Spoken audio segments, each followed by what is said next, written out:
እሺ አንደኛ ጴጥሮስን እናወጣለን ካቆምንበት እንቀጥላለን። ዛሬ ምዕራፍ 2ን እንጨርሳለን እንደ እግዚአብሔር ፈቃድ።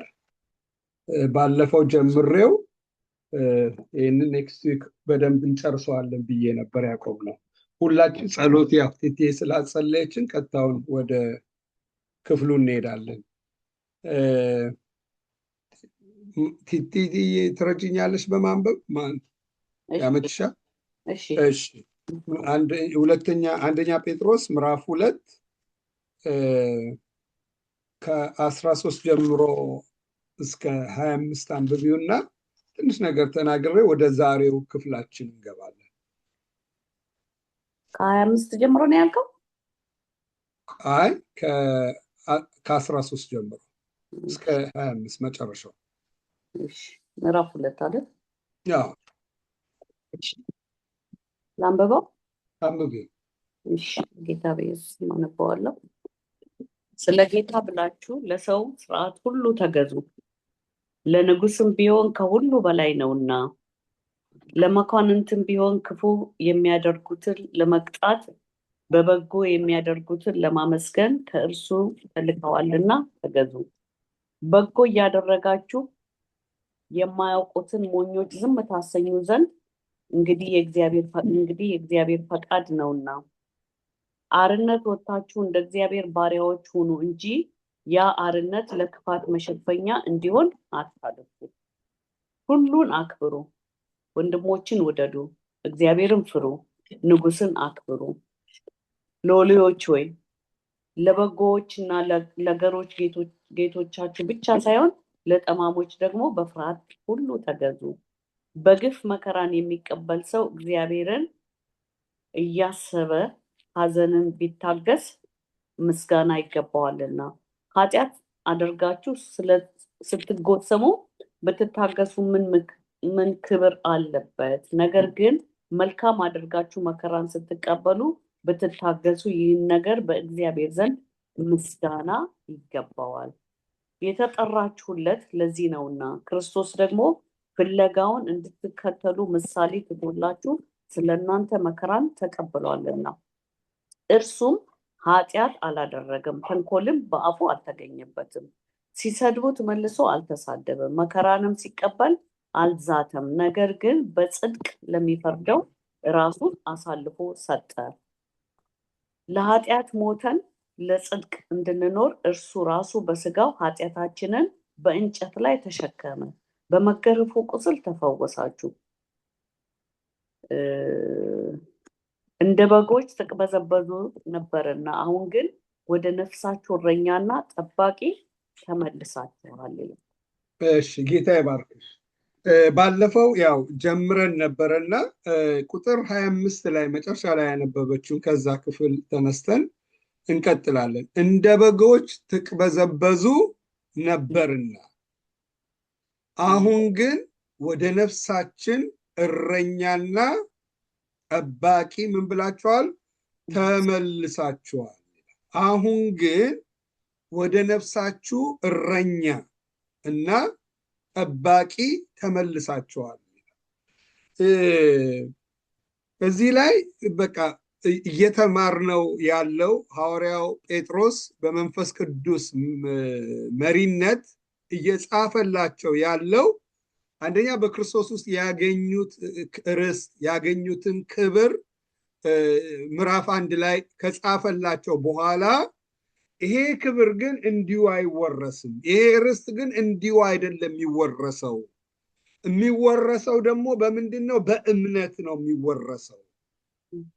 እምነታችሁን እስከ መጨረሻው አጽንታችሁ ስትጠብቁት ነው የሚወረሰው።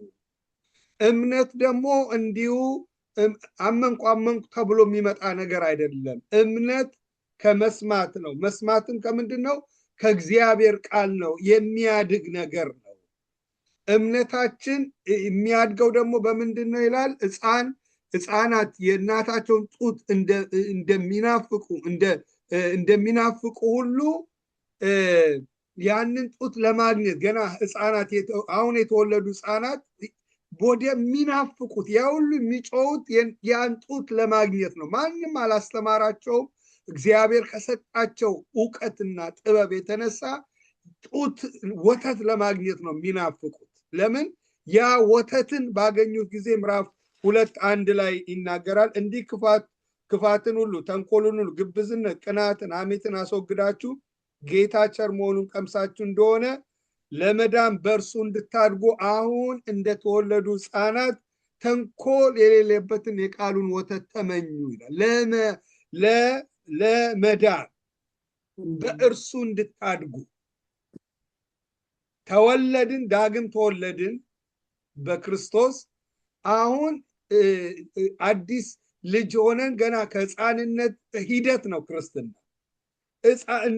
ምን ይላል? አሁን እንደተወለዱ ሕፃናት ተንኮል የሌለበትን የቃሉን ወተት ተመኙት። ለወተት እንደሚናፍቁ እንደሚሮጡ ሁሉ እናንተም ለዚህ ለቃሉ ምን ተመኙ። ልክ ሕፃናት ወደዛ እንደሚሮጡ ይሄ ቃል ምን ይላቸዋል? እናንተን ያድናቸዋል፣ ለመዳን እንድታድጉ። አሁን ባለንበት ጌታን ስንቀበል ድነናል። ግን ደህንነታችን ምን የሚደረግ ነው? የሚፈጸም ነው፣ የሚጠናቀቅ ነው።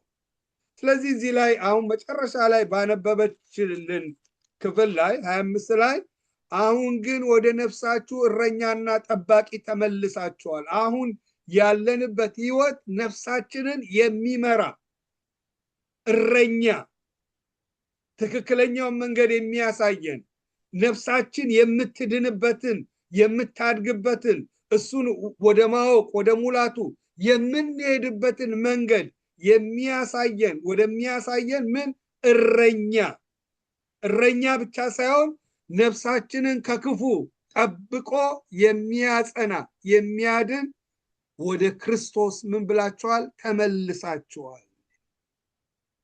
ስለዚህ አሁን ያለንበት ህይወት የገባንበት ህይወት ራሱ የህይወት ህግ አለው። ለምሳሌ አሳ እኔ በቃ እንደ ሌሎቹ በምድር ላይ ነው መኖር የምፈልገው ብትል ምን ትሆናለች?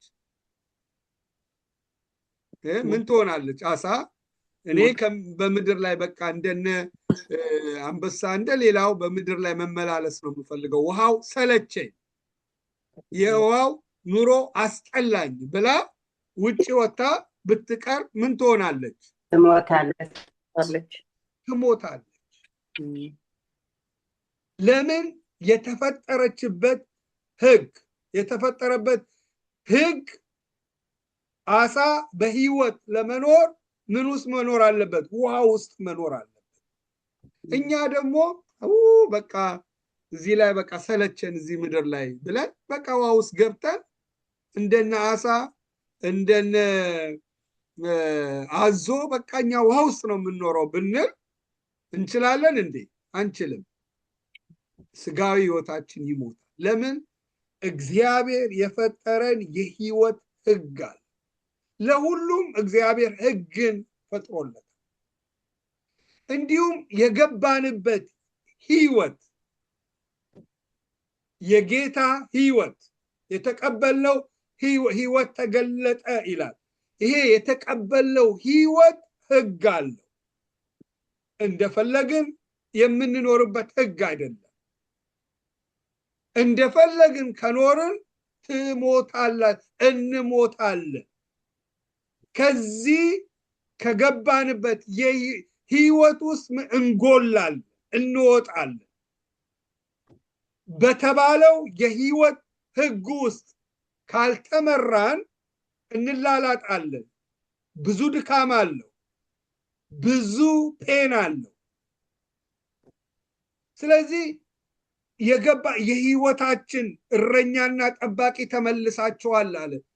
ይሄ እረኛ የሚመራን መንገድ አለው፣ የምንሄድበት መንገድ አለውና የክርስቶስ የራሱ መንገድ ጨርሶ አጠናቆ ሄዷል። ሩጫውን ጨርሷል። በድል ጨርሶ ሃይማኖት የተሰጠውን ጨርሶ የአባቱን ትእዛዝ ጨርሶ አጠናቆ ሄዶ በድል በዙፋኑ ላይ ቁጭ ብሏል። አሁን ያለው ሩጫ እኔና እናንተ የምንሮጠው ሩጫ ነው። ለዚህ ነው የሃይማኖታችሁ ጠባቂና ጀማሪና ፈጻሚ የሆነውን ኢየሱስን ተመልክታችሁ ይላል ዕብራውያን ላይ በፊታችሁ ያለው ሩጫ በምን በትዕግስት ሩጡት ይላል። እያንዳንዳችን እዚህ ቤት ውስጥ ያለነው ሩጫ ላይ ነን ያለ። ሩጫው ግብ አለው። ምን ሰዎች አሁን ሩጫ የሚወዳደሩት ግብ ኖሯቸው ነው። እግር ኳስ ሲጫወቱ ግብ አላቸው። እዛ በጣም ጥሩ ተጫውተው ጎል ካላገቡ ውጤት የላቸውም። ዓላማው ሲጀመር ግብ አለው፣ ዓላማ አለው።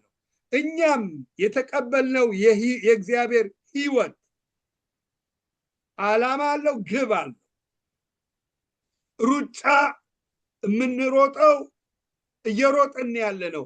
ማነው? እግዚአብሔር የወሰነው ውሳኔ አለ። ምንድነው? የልጁን መልክ እንድንመስል። ኤርሚያስ በምድር ሕይወቱ ላይ ባለጠጋ ሆኖ እንዲያልፍ አይደለም። በቃ ኑሮ ሁሉ ተሳክቶለት ምንም ሳይቸገር እንዲያልፍ የሚልን ሕግ አይደለም እግዚአብሔር ለእያንዳንዳችን የወሰነው ውሳኔ። ትልቁ እግዚአብሔር ለእያንዳንዳችን የወሰነው ውሳኔ በምድር ሕይወት ላይ ስንኖር የልጁን መልክ በእኔና በእናንተ ውስጥ ማየት እግዚአብሔር ይፈልጋል። ይሄ ሕይወት የሱ ሕይወት አለን። ይሄ ሕይወት አድጎ የልጁን መልክ መስሎ ሩጫችንን ጨርሰን ሃይማኖታችንን ጠብቀን የተሰጠንን ገድል ተጋድለን እሱ ጋራ እንድንሄድ እግዚአብሔር ያንን ወስኗል። ለዚህ ነው ኤፌሶን 2 ላይ ምን ይላል? እግዚአብሔር አስቀድሞ ያዘጋጀው መልካሙ ስራ ለማድረግ በማተፈጠር ይላል በክርስቶስ ኢየሱስ ተፈጠርን ይላል። ተፈጠርን። እግዚአብሔር አስቀድሞ ያዘጋጀው መንገድ አለ። እሱም መልካሙን ስራ ለማድረግ በክርስቶስ ኢየሱስ ተፈጠርን። ስለዚህ የገባንበት ሕይወት የራሱ የሕይወት ሕግ አለው። እንዴት መኖር እንዳለብን፣ እንዴት መመላለስ እንዳለብን፣ እንዴት መንቀሳቀስ እንዳለብን ያ ሁሉ ማፑ የሮድ ማፑ ሁሉ ተጽፎልናል። ያንን ነው አሁን እየጀመርን ያለ ነው። ያ የምንሄድበትን መንገድ አካሄዳችን፣ አረማመዳችንን፣ አወጣጣችንን፣ አነጋገራችንን፣ አስተሳሰባችንን፣ ድርጊታችንን ሁሉ አሁን እዚህ በቃሉ እየነገረን እየቀረጸን ያለው እና የእያንዳንዳችን ሕይወት መስዋዕት እያደረገን ያለው ለእግዚአብሔር 24 ሰዓት። ያ መስዋዕት የተወደደ መስዋዕትን እንድታቀርቡ ይላል እዚህ ጴጥሮስ ባነበብነው ላይ ለእግዚአብሔር መንፈሳዊ ቤት ለመሆን ተሰሩ ይላል። ቀን በቀን እየተሰራን የልጁ መልክ እየመሰልን ስንሄድ ለእግዚአብሔር ምን እያቀረብን እንመጣለን? የተወደደ መስዋዕት፣ እግዚአብሔር የሚያሸተው መስዋዕት፣ የሚደሰትበት መስዋዕትን ከኛ አንዳንዳችን እየተቀበለ እንኖራለን። ሕያው የሆነ መስዋዕት ስንት ሰዓት? 24 ሰዓት። እንደዛ አይነት መስዋዕትን ከህይወታችን እያቀረብን እንኖራለን። ይሄ የሚቀርበው መስዋዕት የተወደደ ይሆን ዘንድ በእግዚአብሔር ዘንድ ሽታ ያለው ይሆን ዘንድ እግዚአብሔር የሚቀበለው የሚደሰትበት እንዲሆን የህይወት ሕግ አለው። እስራኤላውያኖች ያንን መስዋዕት ለእግዚአብሔር ሲያቀርቡ ተነግሯቸዋል ምን ማድረግ እንዳለባቸው። ምን እንዳለ ስርዓቱ በሙሴ ተጽፎ ተሰጥቷቸዋል። ያንን ሲያዛቡ ምን ይሆናል? የእግዚአብሔር ቁጣ በእነሱ ላይ ይነዳል። ስለዚህ ወገኖች ሆይ እየኖርንበት ያለው የህይወት ሕግ ተመልካች ያለው ህይወት ነው በሁሉ ኤሪያ ላይ። አሁን ባለፈው ወደ እንሂድና ፈጠን ብለን እያየን እንትን ላላ ባለፈው ቁጥር 13 ላይ እንላለን ለጌታ ብላችሁ በሰው ስርዓት ሁሉ ተገዙ። እነዚህ ሰዎች ተሰደዋል፣ በተለያየ አገር ተበትነዋል እና ሲበተኑ የአይኖ አምሮቹ ባለበት እዛ ያ ነገር እየመራችሁ እንዳትኖሩ ወይም ደግሞ ነፍሳችሁን ከሚዋጋ ስጋዊ ምኞት ትርቁ ዘንድ እንግዶችና መጻተኞች እንደመሆናችሁ እለምናለሁ እያለ ጴጥሮስ ይነግራቸዋል። እንግዶች ናችሁ፣ መጻተኞች ነው ለዚህ ምድር። ስጋዊ የአይን ስጋዊ ምኞት መርቶ ነፍሳችሁ እንዳይወጋ ተጠንቅቁና ኑሩ እያለ በተሰደዱበት አገር ንብረት የላቸው ምን የላቸው፣ ልባቸው ፎከሳቸው ሁሉ ኑሯቸው ላይ እንዳይሆን የስጋዊ ነገር ላይ እንዳይሆን ጴጥሮስ ያንን ደጋግሞ ይጽፍላቸዋል እና ያን እየጻፈላቸው እያለ ስትኖሩ የመንግስት ሕግ አለው። እንዴት በመንግስት ሕግ መኖር እንዳለባቸው ባለፈው ተነጋግረናልና ትንሽ ነካ አድርጌው አልፋለሁ። ስለ ጌታ ብላችሁ ለሰው ስርዓት ሁሉ ተገዙ። ቁጥር 13 ለንጉስ ቢሆን ከሁሉ በላይ ነው። ለመኳንንት ቢሆን ክፉ የሚያደርጉትን ለመቅጣት በጎ የሚያደርጉትን ለማመስገን ከእርሱ ተልኳል። ተገዙ። በጎ እያደረጋችሁ የማያውቁትን ሞኞች ዝም ታሰኙ ዘንድ እንዲሁ የእግዚአብሔር ፈቃድ ነው። አርነት ወጥታችኋል፣ እንደ እግዚአብሔር ባሮች ሁኑ እንጂ ያ አርነት ለክፋት መሸፈኛ እንዲሆን አታርጉ። ስለዚህ በምንኖርበት ሀገር አሁን በዚህ ሀገር ብንኖር በኢትዮጵያ ብንኖር በተለያየ ሀገር ብንኖር ለሰው ስርዓት ተገዙ ብሎ የእግዚአብሔር ቃል ይነግረናል። ለንጉስ ቢሆን ለመኳንንት ቢሆን ክፉ የሚያደርጉትን ለመቅጣት በጎ የሚያደርጉትን ለማመስገን ከእርሱ ተልከዋልና። ከማን የተላኩት? ከእርሱ ተልከዋልና ምን በሉ? ለነሱ ተገዙ ብሉ። እስቲ አሁን እዚህ ሀገር ላይ ፖሊስ ባይኖር መንግስት ባይኖር ምን አይነት ኑሮ ነው የምንኖረው? ስለዚህ የእግዚአብሔር ቃል ክርስቲያን ህይወት የእግዚአብሔር ህይወት ያለው ሰው እንደፈለገ አይኖርም፣ እንደፈለገ አይናገርም። አለማያኖች አንዳንዴ አያለው ፌስቡክ የተለያየ ላይ ብዙ ባላይም አያለው ይሳደባሉ። ክርስቲያን ነው ተብለው መንግስታትን ይሳደባሉ። ምንም ከዓለማዊ የማይሻል ህይወት በህይወታቸው ላይ ይንጸባረቃል። እነሱ የቀኑ መስሏቸው ግን የሚናገሩት ቃላት ከተጠሩበት ጥሪ ህይወት መስዋዕት እያደረጉ ነው ለእግዚአብሔር ያለው። የመስዋዕታቸውን የሚያረክሱበትን ንግግር ምን ይላሉ? ይናገራሉ። ለጆሮ የሚያንጽ ሳይሆን ለጆሮ የሚዘገንን ቃላቶች ይናገራሉ። ቃሉ ግን እያለን ያለው ምንድነው? ተገዙ። ለመንግስታት ጢሞቴዎስ ላይ ደግሞ ምን በሉ? በጸጥታ ካልመሩ ቢያጓድ ምን በሉላቸው? በጸጥታ ይመሩ ዘንድ ምን በሉላቸው ይላል? ጸልዩላቸው። የተሰጠን ገደብ አለን፣ የሰጠን ልክ አለን። መገዛት ይለናል። ምን ይላል?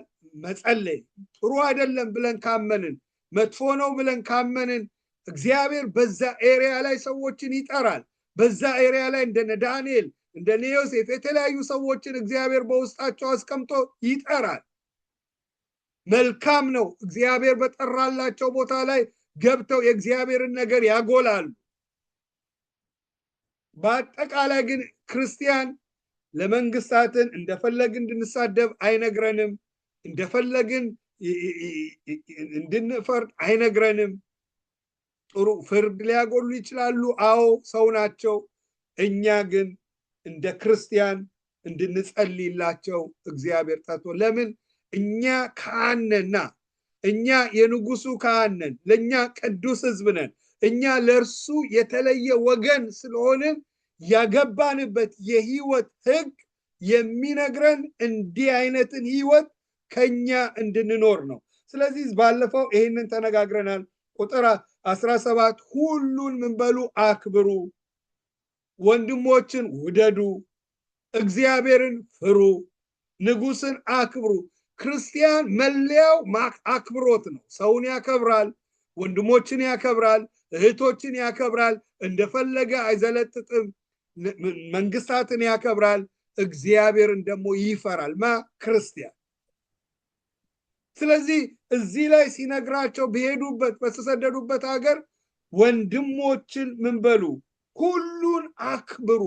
ስትታዩ ሰዎች ጋር በሚኖራቸው ግንኙነት ሰውን የማክበር ህይወት፣ ሰውን የመቀበል ህይወት፣ ሰውን ቫልዩ የመስጠትን ህይወት አሳዩ። ሁሉን ምን በሉ አክብሩ። ወንድሞችን ደግሞ የሚያውቋችሁ እናንተን ካወቋችሁ በጥላቻችሁ እናንተ ማወቅ የለባቸውም። በሐሜታችሁ እናንተ ማወቅ የለባችሁም። በክፋታችሁ እናንተ ማወቅ የለባችሁም። ወይ በተለያየ በማየውን ባህሪ እናንተ መታወቅ የለባችሁም በወንድሞቻችሁ በእህቶቻችሁ። እዚህ ላይ ወንድሞቻችሁን ምን በሉ ውደዱ። በፍቅራችሁ ወንድሞቻችሁ ይዋችሁ። ሲያዩአችሁ በምን በቃ ስለ እናንተ ሲያስቡ ምናችሁ ማሰብ አለባቸው? ፍቅራችሁ እንደምትወዷቸው። ስናከብራቸው እህቶቻችን ስንወድ ስናከብር ሰዎች የሚያውቁ በምንድን ነው? በፍቅራችን። ሰው ሁሉ ይወደናል ብለን ማለት አንችልም። እግዚአብሔርን አሙት ይላል። እግዚአብሔርም እንኳን ታምቷል። የኛ ግን ሪስፖንሲቢሊቲ ምንድን ነው? ወንድሞቻችንን ሁሉ ምንድን ነው? መውደድ። ውደዱ፣ እግዚአብሔርን ፍሩ ብሎ ይናገራል። 18 ላይ ከበድ ያለ ነው የሚናገረው። ሎሎች ወይ ለበጎች እና ለገሮች ጌቶች ብቻ ሳይሆን ለጠማማ ደግሞ በፍርሃት ሁሉ ተገዙ። ከባድ ቃል ነው።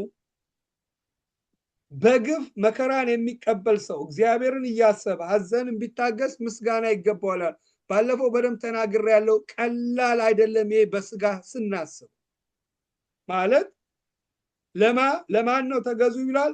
ሎሎች ሆይ ለበጎች ለገሮች። እነዚህ በጎች ገሮች ባይ ዲፎልት እንገዛላቸዋለን። ለምን? ለኛ መልካም ስለሚያደርጉ። ግን እዚህ ላይ የሚነግራቸው ብቻ ሳይሆን ለማ ተገዙ ይላል? ለጠማሞች ደግሞ በምን?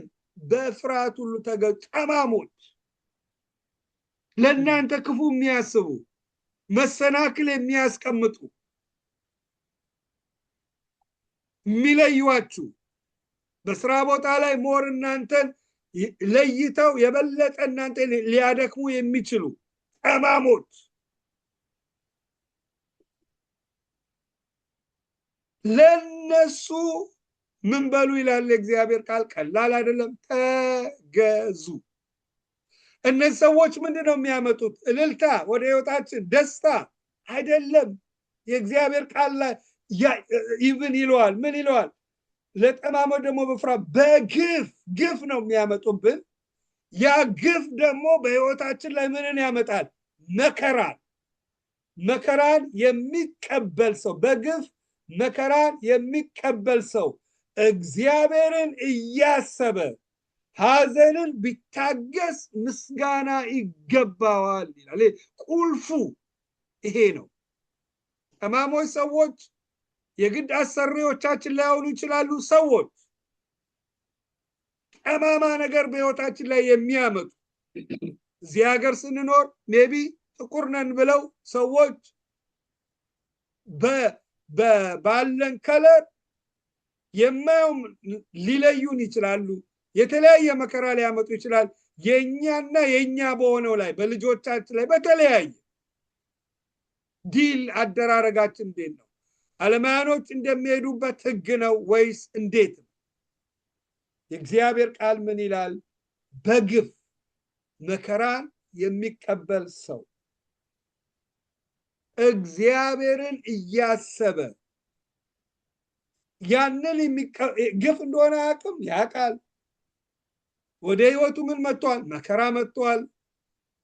መከራ ብቻ ሐዘንን ቢታገስ፣ ያ መከራ ደግሞ ምንን አምጥቶብናል? ሐዘን፣ እንድናዝን የሚያደርገን ነገር ነው። በግፍ መከራን የሚቀበል ሰው እግዚአብሔርን እያሰበ ሐዘንን ቢታገሰው፣ ሐዘኑ መጥቷል፣ ቢታገሰው እስከ ተወሰነ ጊዜ ይቆያል። እስከ መቼ አናውቀውም፣ እግዚአብሔር ነው የሚያውቀው። ቢታገሰው ምን ይገባዋል ይላል? ምስጋና ይገባዋል። ምን ምስጋና? ግፍ ነው ወደ ህይወታችን የመጣው። ያ ግፍ መከራ አምጥቶብናል። መከራው ደግሞ ሐዘንን ወደ ህይወታችን አምጥቶ፣ ቁልፉ ግን ያ ሰው እግዚአብሔር ይሄንን የምቀበለው ለእንደዚህ አይነት ሰው እኮ የእግዚአብሔር ቃል ምን በል ብሎኛል? ተገዛ ብሎኛል። ጠማማ እንደሆነ እያወቁ ግፍ በህይወቴ ላይ የሚያመጡ እንደሚያው የእግዚአብሔር ቃል እያወቀ ለእንደዚህ አይነት ሰው ተገዛ ብሎኛል፣ እግዚአብሔርን እያሰበ። ስለዚህ እነሱ በመጡበት መንገድ እኔ መሄድ አልችልም። ለምን? የገባውበት ህይወት ህግ አለውና። ስለዚህ ስለ እግዚአብሔር ብዬ ብታገስ ውጤት አለው። ምን? ምስጋና። ከማ እግዚአብሔር ያ ግፍ፣ ያ መከራ፣ ያ ሐዘን እግዚአብሔር እዚህ ውስጥ ምንን ያመጣል? ምስጋና። እኛን የሚያመሰግንበትን መንገድ እግዚአብሔር ያመጣል ብሎ እግዚአብሔር ቃል ይነግራል። እኔ በጣም ይገርመኛል ወንድሞች እህቶች፣ የአንዳንድ ሰዎች ህይወት ሳይ በጣም ይገርመኛል። በብሉይ ኪዳን ኖት እኛ በአዲስ ኪዳን የኖሩ ብቻ አይደሉም። በብሉይ ኪዳን ህይወት ውስጥ ኖረው እግዚአብሔርን ጠንቅቀው ያወቁ። ለምሳሌ ዳዊት ከሞቀ ህይወቱ በቃ ደስተኛ የሆነ እረኛ የሆነ ቤተሰቡ እንደ ልጅ የማያዩት፣ ልጅን ጥራ ሲባል እንደ ልጅ የማይታይ፣ አባትና እናቴ ትተውኛል እግዚአብሔር ግን ተቀበለኝ የኖረ የእግዚአብሔር አጀንዳ በህይወቱ ላይ መጣ። እግዚአብሔር ቀባው። ወንድሞቹ ምን ጠሉት? ወንድሞቹ ይንቁታል።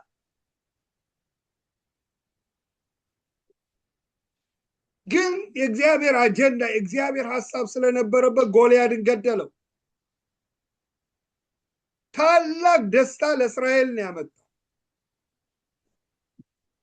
ለእስራኤል አመጣ ማለት ለሳኦል መንግስት አመጣ ማለት ነው። ሳኦል መንግስቱን የበለጠ እንዲጸና አደረገለት። መልካም ነገር ነው ዳዊት ለሳኦል መንግስትም ያደረገው። ግን የእግዚአብሔር ቃል ሲነግረን ሳኦል ዳዊትን ምን አለው? ጠላው። ምንም መልካም ነገር ሊያናግረው አልቻለም።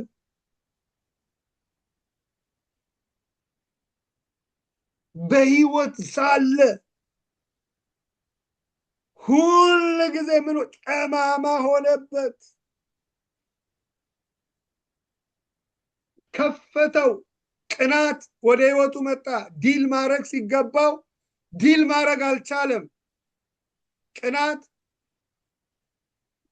ታላቅ ሉሲፌር የነበረውን ከሰማይ አውጥቶ ጥሎታል፣ ወርውሮታል። እንደ እግዚአብሔር ካልሆንኩ ብሎ ቀንቶ ሳኦል መልካም ነገር ዳዊት እያመጣለት እያየ ትልቅ ነገር ለመንግስቱ እያመጣለት እያየ ዳዊት ይገደለ ሴቶች ሲዘፍኑ ሰምቶ ያንን ዲል ማድረግ ሲገባው አለማረጉ፣ ቅናት በህይወቱ ላይ ገባ። ያንን ዲል ባለማረጉ ኦፕን አደረገ ለሰይጣን። ያ መንፈስ የቅናት መንፈስ ህይወቱን ተቆጣጠረው። ዘመኑን ሙሉ መንፈስ ነው። ዘመኑን ሙሉ በምን አረግ ዳዊትን ለማጥፋት ዘመኑ ሙሉ ኖር። አይገርማችሁ? የሳኦል አካሄድ እሱን ለማጥፋት፣ እሱ ላይ መከራ ለማምጣት፣ እሱን ለመግደል ነው። በአጋንንት መንፈስ የቅናት መንፈስ መጥቶ ያ ነበረ ዓላማው እስከ መጨረሻው። የእግዚአብሔርን ቃል ጠንቅቆ ያወቀው ዳዊት ግን እሱ በመጣበት መንገድ አልሄደም።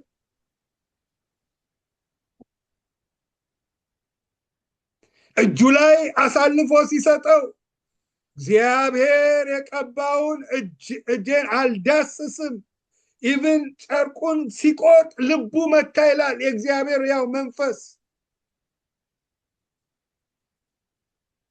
እጄን አላነሳም። ለምን? እግዚአብሔር የቀባው ላይ አልተጻፈለትማ እንዲያነሳ። ብዙ ጊዜ እጁ ላይ አሳልፎ ሰጥቶታል። በሱ ምክንያት ከቤተሰቡ ተለይቷል። በሱ ምክንያት በምድረ በዳ ተቅበዝብዟል። በሱ ምክንያት ህይወቱ ከመከራ መከራ መከራ መከራ ውስጥ ነው የገባው። በሱ ምክንያት ተሰቃይቷል ዳዊት። ስልጣን ሰጠውና ጎልያድ እንደገደለ እንደገና ስልጣኑን ገፎ ተራ ሰው አደረገው። ያን በማድረጉ ምንም አላለው። ወገኖች ሆይ ያን በመመለሱ ክፉን በመልካም ክፉን በመልካም ክፉን በመልካም በማሸነፉ ያ መከራ እየመጣበት እያየ ግፍ እየመጣበት እያለ ሐዘን በህይወቱ ላይ እየመጣበት እያየ ተርቧል፣ ተጠምቷል፣ ብዙ ጉስቁልና ውስጥ አልፏል። ከመራቡ ይሄ ልክ የተነሳ የመራቡን ትልቅነት ያሳያል። የእግዚአብሔር ቤተ መቅደስ ገብቶ ካህናት ብቻ መብላት ያለባቸው ምግብ እንኳን በልቷል። የሁሉ መከራ ያመጣበትን ግን የመለሰው አካሄድ ሰውየው ሳኦል በመጣበት አይደለም። ያን በማድረጉ የተነሳ ምስጋና ይገባዋል። ማለት የእግዚአብሔር እጅ በዳዊት ህይወት ላይ የመግባትን አቅም አገኘ። የእግዚአብሔር እጅ በዳዊት ፊውቸር ላይ ገብቶ የመቀየር ኦፖርቹኒቲ አገኘ። የእግዚአብሔር ሐሳብ በዳዊት ህይወት ላይ ገብቶ እግዚአብሔር የፈለገውን የማረግን አቅምና ምን አገኘ? ሁኔታ አገኘ። አምልኮን እያገኘ የሚቃጠል መስዋዕት፣ ደስ የሚልን መስዋዕት ከዳዊት ህይወት እያገኘ፣ ስለዚህ እግዚአብሔር ያንን መስዋዕት እየተቀበለ በዳዊት ህይወት ላይ እንደፈለገ መስራት ጀመረ። እግዚአብሔር እረኛዬ ነው የሚያሳጣኝም የለም። ስለዚህ ምን አለ እግዚአብሔር? ባሪያዬን ዳዊትን አገኘሁት፣ በቅዱስ ቅባቴ ምን አልኩት አለ? ቀባሁት። እግዚአብሔርና ዳዊት ተገናኙ። ለምን? ዳዊት ውስጥ ያለው ሐሳብ የእሱ ሐሳብ አይደለም። ዳዊት ውስጥ ያለው ሐሳብ የስጋ ሐሳብ አይደለም የሚኖርበት። ዳዊት ጋር ያለው ሐሳብ እንዲያውም አብረውት ያሉት እግዚአብሔር እጅ ላይ አሳልፎ ሰጠው፣ እናንሳ በጥንግደለው ሲሉ ኖ፣ ዳዊትን እየመራው ያለው የእግዚአብሔር ቃል ነበር በሕይወቱ ላይ። ባሪያዬን ዳዊትን አገኘው፣ በቅዱስ ቅባት የቀባው፣ ጠላት በሱ ላይ አይሰለጥንም አለ። ዳዊት በዘመኑ የእግዚአብሔርን ሐሳብ አገልግሎ ምን አለ? አንቀላፋ። ስለዚህ እግዚአብሔር ዳዊትን ምን አደረገው? ነቢይ አደረገው። ዳዊትን ምን አደረገው? ንጉሥ አደረገው። ዳዊትን ምን አደረገው? ኢየሱስ የመጣበት የአብርሃም ልጅም አልተባለም። የማ ልጅ ተባለ? የዳዊት ልጅ። የዳዊት ልጅ ከዳዊት ዘር ጌታችን ኢየሱስ ክርስቶስ መጣ። ኃይለኛ ዘማሪ በገና ሲደረድር በብሉይ ኪዳን ላይ ሆኖ አጋንንት ከሳኦል ላይ ይነሳ ነበር። ለምን? የእግዚአብሔር ቅባት በሕይወቱ ላይ መጣ። ያ ቅባት እንዴት ሊያገኘው ቻለ? አምልኮን ሳያቋርጥ ነው የሚቃጠለውን ደስ የሚል መስዋዕት ስለሚያቀርብ። ወገኖች ሆይ የእግዚአብሔር ሐሳብ በሕይወቱ ላይ ተቀራ። ዳዊት ግን ሳኦልን ቢገለውስ? ኖት ሳኦልን ብቻ አይደለም፣ ያ ሳሚ የሚባለው ሲሰድበው መግደል እየቻለ ያ ናባል የአቢግያ ባል ሰነፍ የሆነ የማንም ሰው እያለ እንደዛ ሲንቀው ተናዶ ሊገድል ሲል አቢግያ መታ የእግዚአብሔርን ምክር ስትነግረው ድምፁን የእግዚአብሔርን ሰምቶ ሲመለስ ባይመለስ ኖሮ ወገኖች ሆይ የዳዊት ፊውቸር እዚህ ላይ እንደምናነባ አይሆንም። የሁሉ ክብር በሕይወቱ ላይ የመጣው ከወሰነው ውሳኔ የተነሳ የእግዚአብሔርን ቃል እያመመው በሕይወቱ ላይ ምን አደረገው? እኔ ግን ንጉሴን በተቀደሰ ተራራይ ላይ ሾምኩት። እግዚአብሔርን የበላይ አደረገው።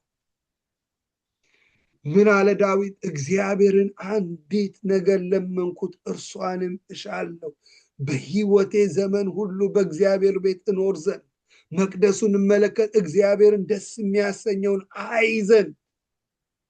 እግዚአብሔር በዳዊት ሕይወት ላይ ጣልቃ ክፉን በክፉ ቢያመልስስ? ባሪያዬን ዳዊትን አገኘሁት ያለው ቃል በሕይወቱ ላይ ይከናወናል። ስለዚህ ወገኖች ሆይ እነዚህ እግዚአብሔር ቃሉን እዚህ ላይ ሲጽፍ ለምን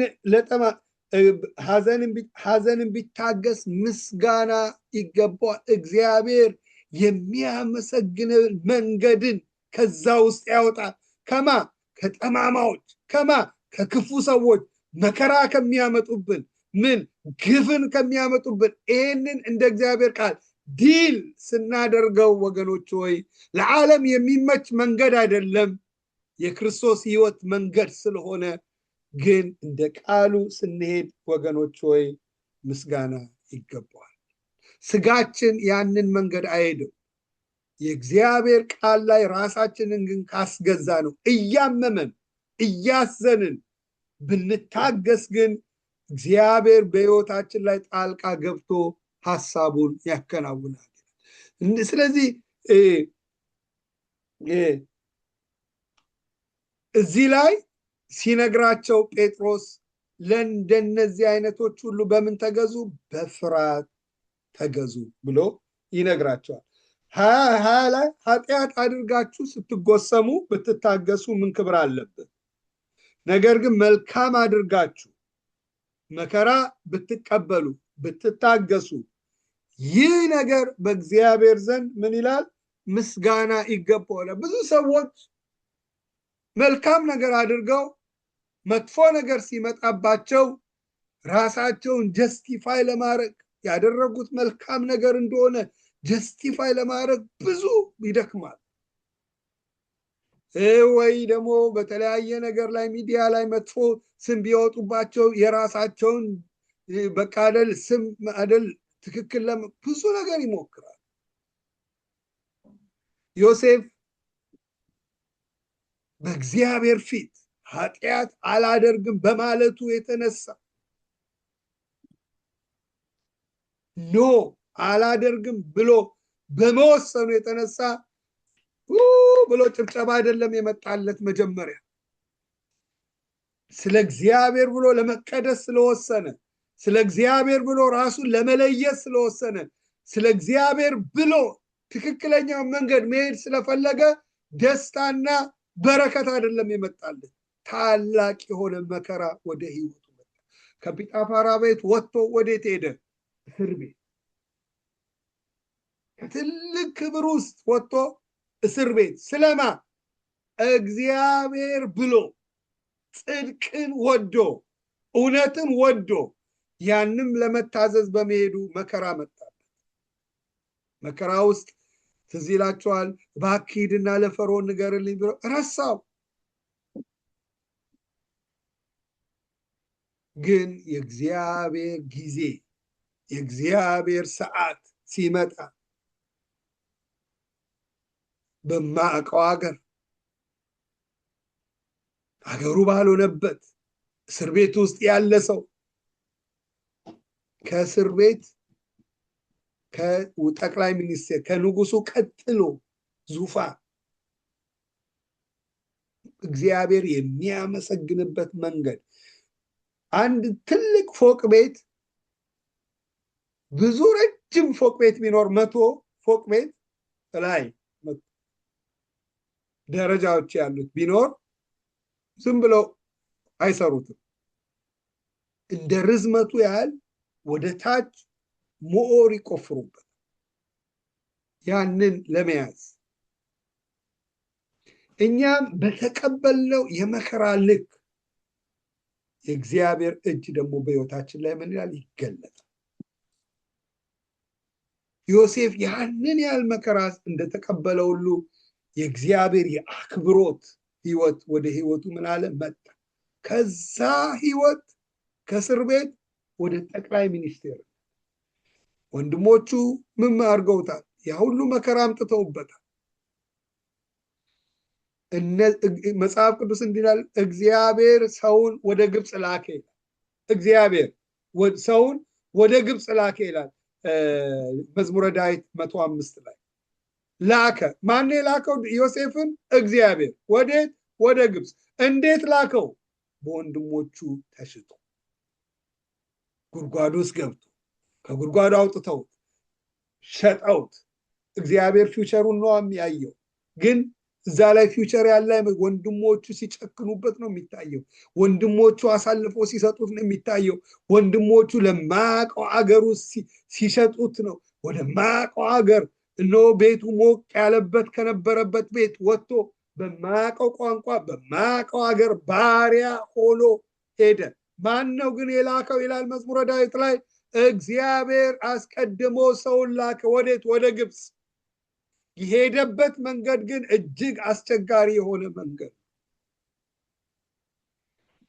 ስለዚህ ወደ ክፍላችን ላይ ስንመጣ ይሄ በጣም በጣም አስፈላጊ ቃል ነው። እዚህ ዓለም ላይ አሁን የሌለ ማለት ክፉ ሰዎች ሲመጡ ክፉ ነው የምናደርገው። መከራ ሲያመጡ በተቻለ መጠን በቃ ከዛ ነገር ለመውጣት ነው የምንወጣው።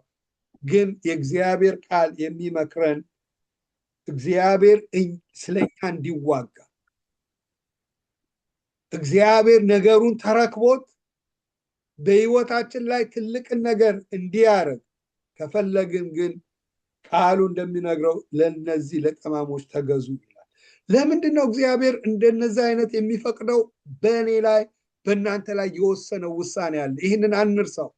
የልጁን የኢየሱስን መልክ እንድንመስል የኛ ማንነት ሞቶ የኢየሱስ ማንነት በሕይወታችን ላይ እንዲያድግ የእሱ ባህሪ እንዲገለጥ ይፈልጋል። ያ ደግሞ የሚሆነው ከተቀበለው መከራ መታዘዝን ተማረ። በመከራ ውስጥ አንዳንዴ ስንፈተን ለእግዚአብሔር ቃል ብለን እነሆ በቃሉ ላይ ስንጸና የኛ የሆነው ነገር መንፈስ ቅዱስ እየቆረጠው ይመጣል። እየቆረጠው የኛ ሲሞት በውስጣችን ያለው ኢየሱስ እየተገለጠ ይመጣል። ለዚህ ደግሞ ተድላ አይደለም እኛን የሚሰራን መከራዎች ናቸው። ስለዚህ ያንን ስለማየት ስለሚፈልግ አንዳንዴ እንደነዚህ አይነቶችን ጠማሞችን ሰዎች እግዚአብሔር አጠገባችን ያስቀምጣቸዋል። እንዴት ነው ዲል የምናደርገው? የነዚህ ሰዎች ጋር ዲል በምናደርገው ልክ የእግዚአብሔር እጅ በሕይወታችን ላይ የሚገለጥበት ያኛው ሊሚት ያደርገዋል፣ ወይም ደግሞ የበለጠ እንዲሆን ያደርገዋል። እና ቃሉ እዚህ ላይ በደንብ አስረግጦ ምስጋና እግዚአብሔር የሚያመሰግንን ነገር ይገኛል። ከየት? ከእንደዚህ አይነት ሰዎች ጋር እንደ እግዚአብሔር ቃል ዲል ስናደርግ። እዚህ ላይ ብሎ አላቆመም። በጣም በጣም የሚመክረን ደግሞ እዚህ ላይ ቁጥር 20 ላይ ነገር ግን መልካም አድርጋችሁ መከራ ስትቀበሉ ታገሱ፣ ይህ ነገር በእግዚአብሔር ዘንድ ምስጋና ይገባዋል። የተጠራችሁለት ለዚህ ነውና። ለካ ተጠርተናል አይደል? የተጠራችሁት ለዚህ ነው። ምንድን ነው? መልካም አድርጋችሁ መከራ ብትቀበሉ ልትታገሱ፣ ይሄ ደግሞ ከእግዚአብሔር ዘንድ ምስጋና ይገባዋል። እግዚአብሔር በሕይወታችን ላይ የሚያመሰግንበትን ነገር ያገኛል። የእግዚአብሔር እጅ በሕይወታችን ላይ ይገባና ጠልቆ ይገባና እሱ በሕይወታችን ላይ ማድረግ የሚፈልገውን ያደርጋል። መቼ? ቃሉ ላይ መልካም አድርገን ምን ክፉ ሲመጣብን ስንታገስ። ግን መከራ፣ ክፉ፣ ኃጢአት አድርገን ብንታገስ ከእግዚአብሔር ዘንድ ምስጋና ምንም አይሰጠንም። ኃጢአት ስላደረግን ምን እናደርጋለን?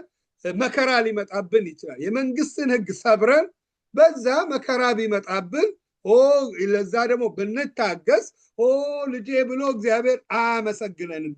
እዚህ ላይ እንደሚለው ምን ይላል? ኃጢአት አድርጋችሁ ስትጎሰሙ ብትታገሱ ምንም ክብር አለበት? ክብር የሚገኝበት አይደለም። ነገር ግን መልካም አድርጋችሁ መከራ ስትቀበሉ ብትታገሱ ይህ ነገር በእግዚአብሔር ዘንድ ምን ይገባዋል? ምስጋና ይገባዋል።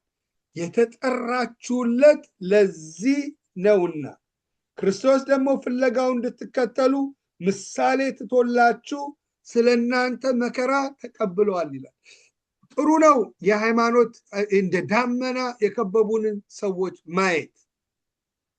ብዙ እንማራለን በሕይወታቸው ላይ ቫልዩ ሲስተማቸውን እንደነ ሙሴ እንደነ አብርሃም በድንኳን ኖረው ላይቷን እግዚአብሔር የሰራትን ከተማ ሲናፍቅ እግዚአብሔርን በመጣ ብዙ እንማራቸዋለን።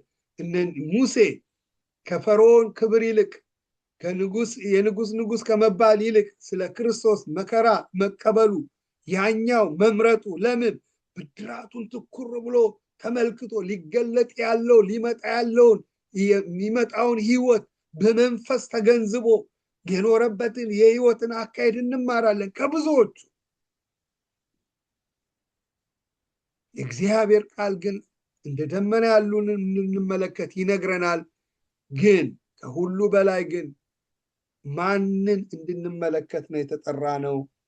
የተጠራችሁት ለዚህ ነውና ክርስቶስ ደግሞ ፍለጋው እንድትከተሉ ምሳሌ ትቶላችሁ ስለ እናንተ መከራ ተቀብሏል። የማንም ፈለግ? የክርስቶስን ፈለግ።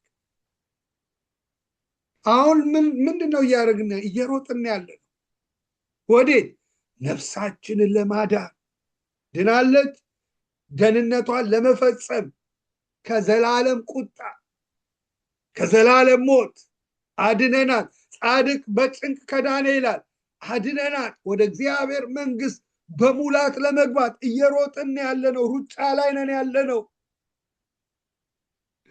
ሯጭ እየተወዳደረ ተመልካቾች ይኖራሉ። ተመልካቾች ቢሰድቡት ምን ያደርጋል? ሯጭ ምን የሚያደርግ ይመስላችኋል?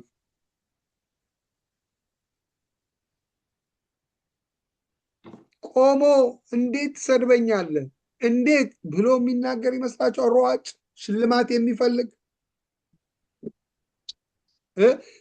እንዴት እኔ እኮ እንዲህ አይደለው ብሎ ጊዜውን የሚያቃጥል ይመስላችኋል? ታይሙን የሚያጠፋ ይመስላችኋል?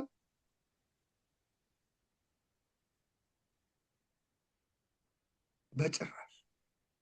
ሽልማት ከፈለገ ማሸነፍ ከፈለገ ግቡን መመልከት ከቻለ አጠፋም ጊዜው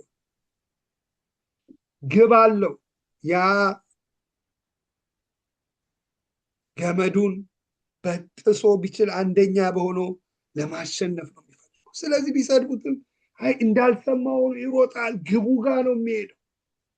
ወገኖች ሆይ እኛም ግብ አለ። እንዲያውም የእግዚአብሔር ቃል ነው እነሱ የሚጠፋውን አክሊል ፈልገው ነው የሚሮጡት። እኛ ግን ምን ይለናል?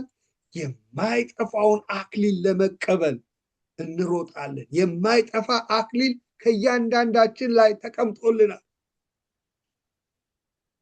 ያንን ለመቀበል ነው አሁን ሩጫ ላይ ነን ያለ ነው። ሩጫው ላይ ደግሞ አለ የጨረሰ ፈጽሞ ያከናወነ መንገዱን ሁሉ የሚያውቅ እንዴት ብንሮጥ ወደዚህ ወደ ተባለው ፍጻሜ በድል የምንገባበትን መንገድ ኦሬዲ ምን ብሎልናል? ጽፎልናል። ምን ይላል? የተጠራችሁ ክርስቶስ ደግሞ ፍለጋው እንድትከተሉ ምሳሌ ትቶላችሁ መከራን ተቀብሏልና ፍለጋው እንድትከተሉ እሱ የሮጠበትን ሩጫ የሄደበትን መንገድ እንድትከተሉ ምሳሌ ትቶላችሁ ሩጫውን ሮጦ ሃይማኖቱን ጠብቆ መልካሙን ገድል ተጋድሎ የአባቱን ፈቃድ አከናውኖ ሄዷል።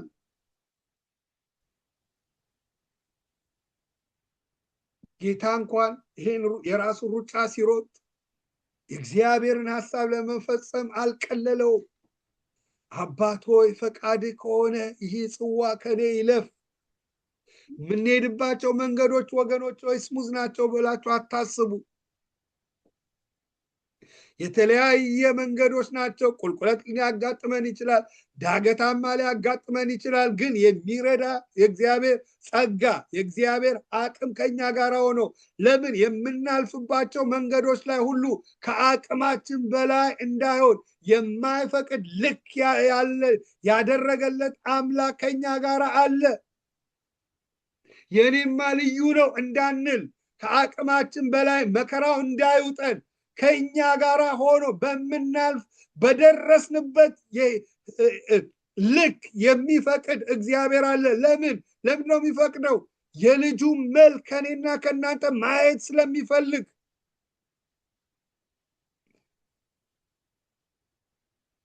ስለዚህ ኢየሱስ እንኳን ሩጫውን ሲሮጥ ይሄ ጽዋ ከኔ ይለፋል፣ ይሄ ጽዋ ከኔ ይለፋል። ምን አለ? የሚያጽናናው መልአክ ተላከለት፣ አበረታታው፣ አይዞ የሚለው ሩጫውን ሩጥ።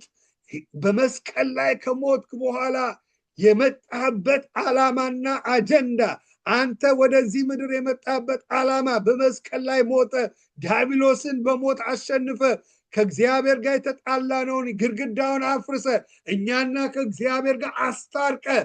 ያ ነው ዓላማ። የሚያበረታው መልአክ ተላከለት።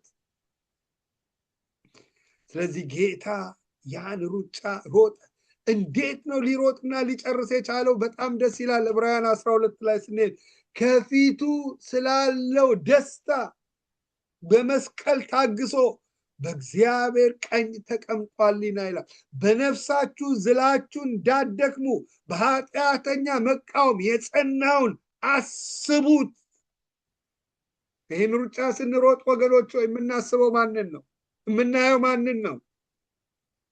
አካባቢ ያሉን ሰዎች ጥሩ የሆነውን ነገር ከነሱ እንውሰድ፣ ጥሩ ያልሆነውን እንተው። እነሱ እንደፈለጉ ሲናገሩ እያየን እንደፈለግ የምንናገር ከሆነ ከሩጫው ጎዳና እንወጣለን። እነሱ ቃሉ የማይደግፋቸውን ነገር ሲያደርጉ አይ ሁሉም እንደነሱ ነው ብለን ብንሄድ እኛም እነሱን ከሩጫው ጎዳና እንወጣለን። ይሄን ሩጫ የጨረሰ የኔና የናንተ የሃይማኖት ጀማሪ ፈጻሚ የሆነው ኢየሱስ አለ። እሱ ከፊቱ ስላለው ደስታ እኛም ከፊታችን ታላቅ የሆነ ደስታ አለ። ወደ እግዚአብሔር መንግስት የምንገባበት፣ ከእግዚአብሔር ጋር የምንነግስበት፣ ከኢየሱስ ጋር ከዘላለም እስከ ለዘላለም የምንነግስበት ታላቅ የሆነ ርስት፣ የዘላለም የሆነ ርስት የምንቀበልበት፣ እድፈት የሌለበት የማያልፍ የዘላለም የሆነ ርስት ከእግዚአብሔር የምንቀበልበት ከፊታችን ህይወት አለ። እዚህ ህይወት ውስጥ የጎደለ ደግሞ ከዘላለም እስከ ዘላለም እሳቱ ወደማይጠፋበት ወደ ገሃነም የሚገባበት ደግሞ ከፊት ህይወት አለ። ስለዚህ እዚህ ላይ ቀላል ነው ለክፎች ለጠማሞች መልካም መመለስ አይደለም። እነሱን የምትመለከቱ ከሆነ የሃይማኖታችሁ ጀማሪና ፈጻሚ ኢየሱስን ከተመለከታችሁ፣ ግባችሁን ከተመለከታችሁ፣ ሩጫችሁን ከተመለከታችሁት ግን ምን አለ? እንደሚቻል የእግዚአብሔር ቃል ይነግረናል። ስለእናንተ ኢየሱስን ፍለጋው እንድትከተሉ ምሳሌ ትቶላችሁ ስለእናንተ መከራ ምን ብሏል? ተቀብሏል። እርሱ ኃጢአትን ምን አላለም? አላደረገም። ከኛ የሚለየን በተለያየ ነገር ተፈትኗል። የሃይማኖታችን ጀማሪ ፈጻሚ የሆነው ኢየሱስ በምንም ቢፈተን እሱ ምን አላደረገም? ኃጢአትን አላደረገም። ለምን? ኃጢአት ዕዳው ሞት አለው፣ ደሞዙ ሞት አለው። እግዚአብሔር ኃጢአት ጋር መኖር ስለማይችል ኢየሱስ በተለያየ ነገር ቢፈተን ግን ኃጢአትን ሳያደርግ ሩጫውን የጨረሰ ሊቀ ካህን ያለው። ስለዚህ ምን አለ? ምሳሌ እርሱ ኃጢአትን አላደረገም። ተንኮል በአፉ ምን አላለም? አልተገኘም። ሲሰድቡት መልሶ ምን አላለም? አልተሳደበም።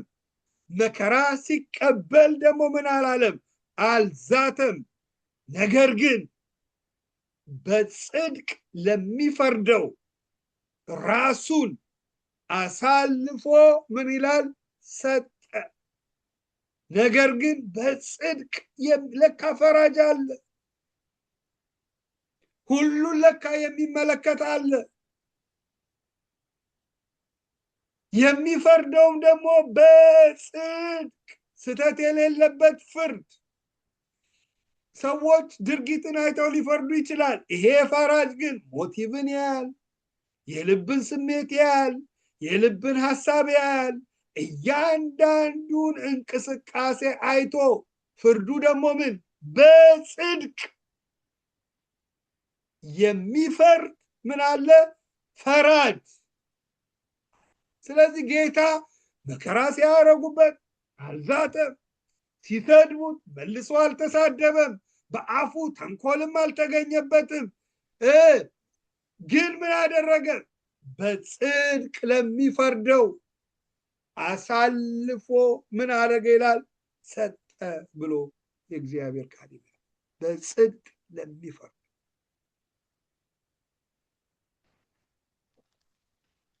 እኔ የጌታን ሄደን እስቲ እንየው። ማቴዎስ ላይ ማቴዎስ 26 እናውጣ። በጣም እኔ ራሴን በዛ ሹዝ ውስጥ ከትቼ ሳየው አይዶን ነው እኔ እንዴት እንደምመልስ እኔ አይዶን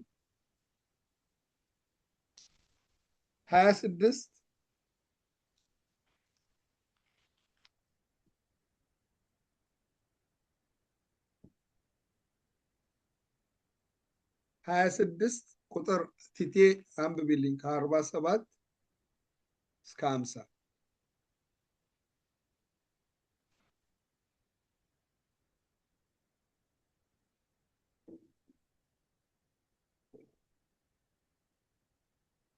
አለሽ ቲቴ?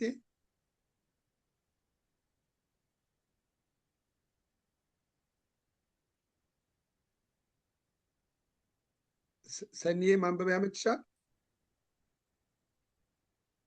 እርሚ ያልሰማው ምንድን ነው ያልከኝ? ሶሪ አንብቢልኝ ማቴዎስን ኦኬ 47 እስከ 50 ማቴዎስ 26 ያ 26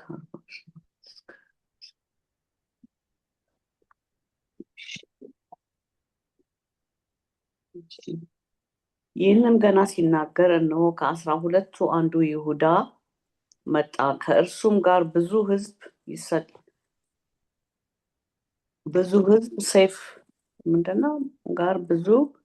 ሕዝብ ሰይፍና ገመድ ይዘው ከካህናት አለቆችና ከሕዝቡ ሽማግሌዎች ዘንድ መጡ።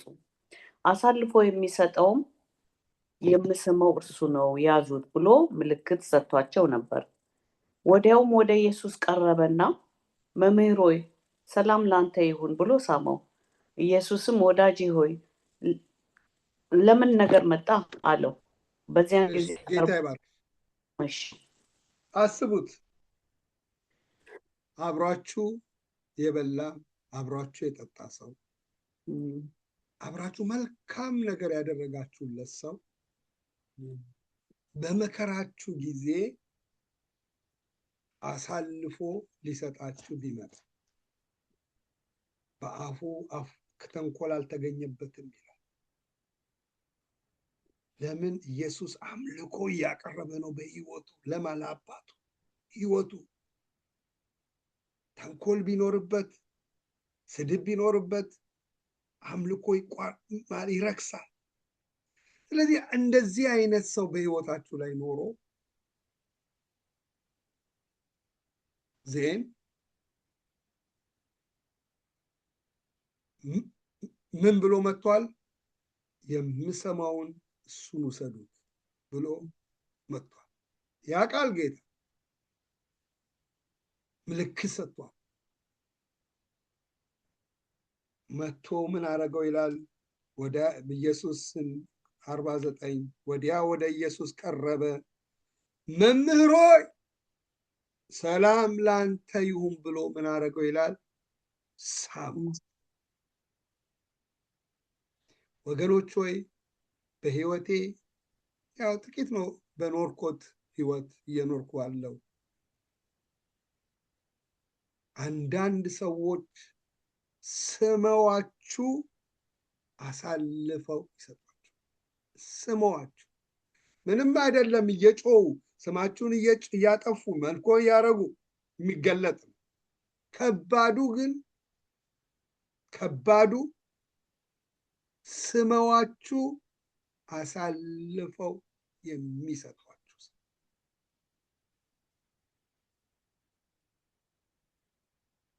ኢየሱስን ስሞት አሳልፈው ሰጠው። ምን ይሆን የኔና የእናንተ ምላሽ?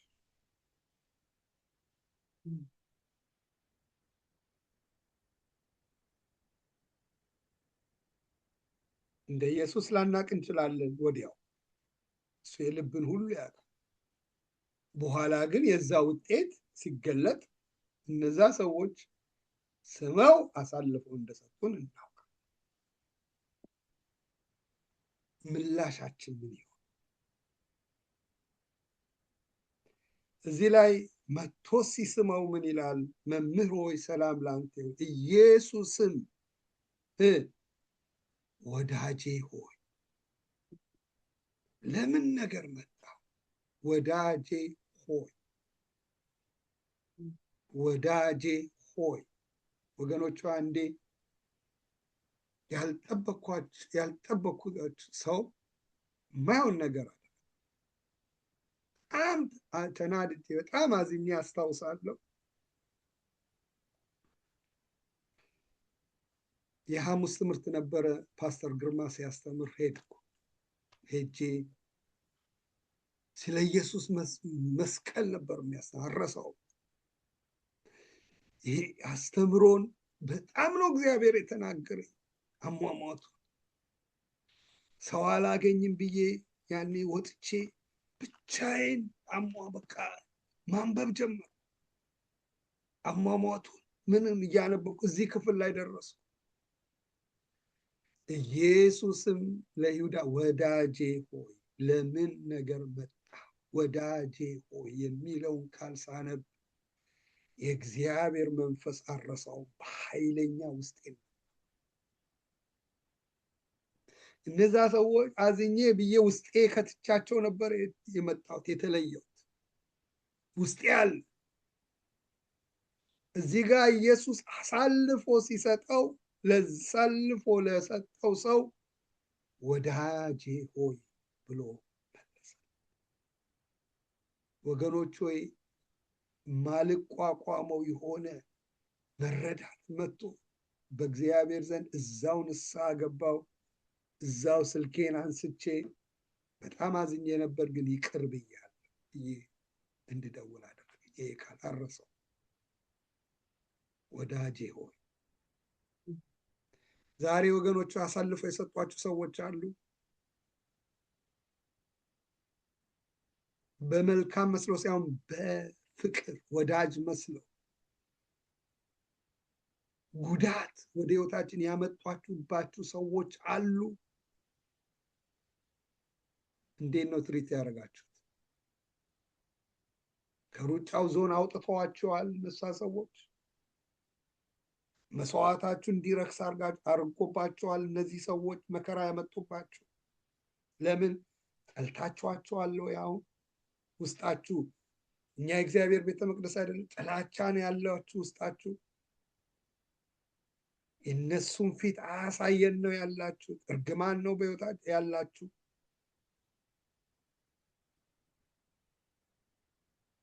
በተለይ ከባዱ ወዳጆቻችን የነበሩ ለዘመናት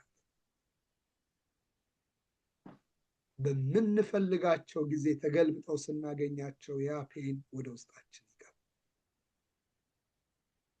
ወገኖች ሆይ ዛሬ ኤርሚያስን ትከተሉ ዓለም ዘውድን ይጋ ያለነውን ሁሉ እንድንከተል ጌታ አልጠራን። ጥሩን ነገር እንወስዳለን፣ ግን የሃይማኖታችን ጀማሪና ፈጻሚ የሆነውን ኢየሱስን ተመልከቱ። እንዴት ሩጫውን እንደጨረሰ። ወዳጄ ሆይ ከአምልኮ ውስጥ እንዳይወጣ መስዋዕት እያቀረበ ነው። ካህን ነን፣ ቅዱስ ሕዝብ ነን፣ ለርስቱ የተለየ ወገን ነን። ወይስ እነዚህ ሰዎች አውርደውን ይሆን? ለሰው ሁሉ የነሱ ያደረጉንን መከራ እንነግራለን። ኢየሱስ ምሳሌ ትቶላቸው ይላል፣ ከአፉ ተንኮል አልተገኘበትም። ሲሰድቡት መልሶ ምን አላለም ይላል? አልተሳደበም። እነዚህ ወዳጆች እዚሁ ክፍል ላይ ቲቲ አንብቢው፣ ምዕራፍ አለኝ ጊዜ ምዕራፍ 26 ከ69 ጀምሮ እስከ 75 አንብቢው።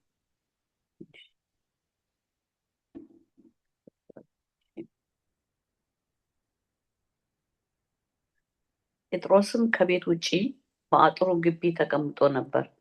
አንዲት ገረድም ወደ እርሱ ቀርባ አንተ ደግሞ ከገሊላው ከኢየሱስ ጋር ነበር አለችው።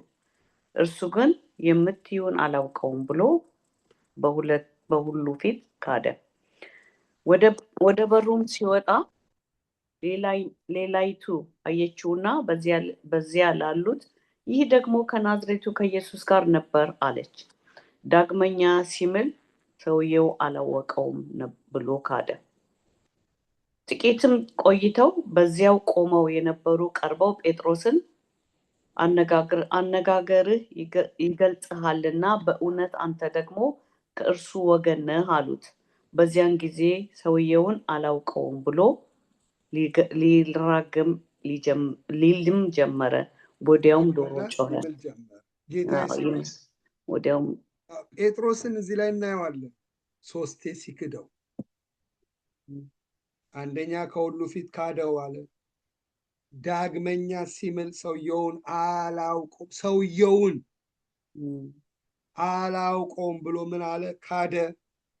አልፎ ተርፎ 74 ላይ ሰውየውን አላውቀውም ብሎ ሊረግምና ሊምል ጀመር። ጴጥሮስ 3 ጌታ ያቅም ያውቃል።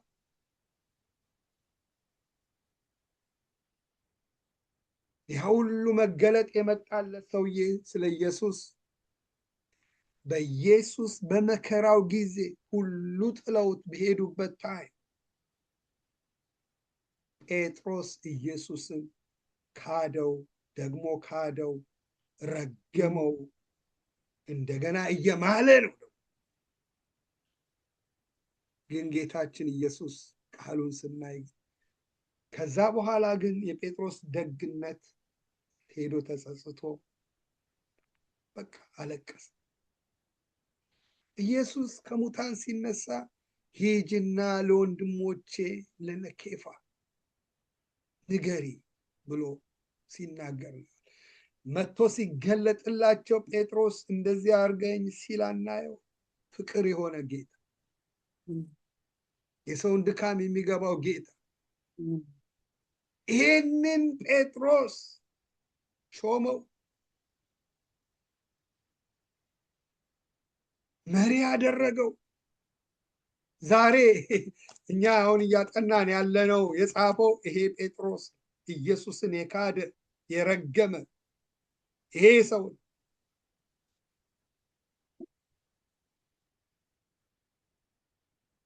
ወገኖች ሆይ በዚህ ዘመን የእግዚአብሔር ቃል ከሕይወታችን እየጠፋ ሐሰተኛ ነቢያቶች፣ ሐሰተኛ አስተማሪዎች፣ ብዙ ነገር አሁን እንመጣበታለን። ሁለተኛ ጴጥሮስ ምዕራፍ 2 ላይ ስለ ሐሰተኛ ነቢያት እንዴት የእግዚአብሔርን ጤነኛ ቃል አውጥተው ሸንግለው ሰመጥከው፣ በረጠስከው፣ ምን አረከው እያሉ የማይሆኑን ወንጌል ወደ ቤተክርስቲያን ከተው ብዙ የምንሰማቸው እነዚህ ወንጌሎች ሆነው፣ ስለዚህ እድገት በሕይወታችን ላይ ጠፋ። የጌታ ግን ሕይወት የሄደበት ሕይወት እንደነዚህ አይነቱን ሰዎች በምህረት ምሮ እነዚህ የረገሙትን ሰዎች አምኖ ትረስት አድርጎ ታላቅ ሰዎች እንዲሆኑ ጌታ አድርጎ። ስለዚህ እኛም በሕይወታችን ላይ በተለይ አንዳንድ አይነት የሕይወት አካሄድ በምንሄድበት ብቸኛ በምንሆንበት ጊዜ ላይ ማንፈልጋቸው አይነቶች ወደ ሕይወታችን ይመጣል። ያልጠበቅናቸው ሰዎች ያልጠበቅናቸው ሆነው ይመጣል። እኛ እንዴት ነው ነገሮችን ዲል የምናደርገው? እግዚአብሔር ሐሳብ ያወጡናል ወይስ አያወጡም? ያንን ቃሉ እንደሚነግረን ካፉ ኃጢአትን አላደረገም፣ ተንኮል አልተገኘበትም፣ መልሶ ሲሰድቡት መልሶ ምን አላለም? አልተሳደበም ብሎ የእግዚአብሔር ቃል በሚመጣበት እንትን እሱ ያንን አልመለሰም። የሚመልሰው በተጻፈለት የሕይወት ሕግ እግዚአብሔር በሚፈልገው የሕይወት አካሄድ ነው ክርስቶስ የሄደው። ሄደ፣ ሮጠ፣ ጨረሰ። ዛሬም እኛም እንድንሄድበት ይሄንን መንገድ የገባንበት የሕይወት ሕግ ይሄንን ይነግረናል። ስለዚህ ወገኖች ሆይ ጌታ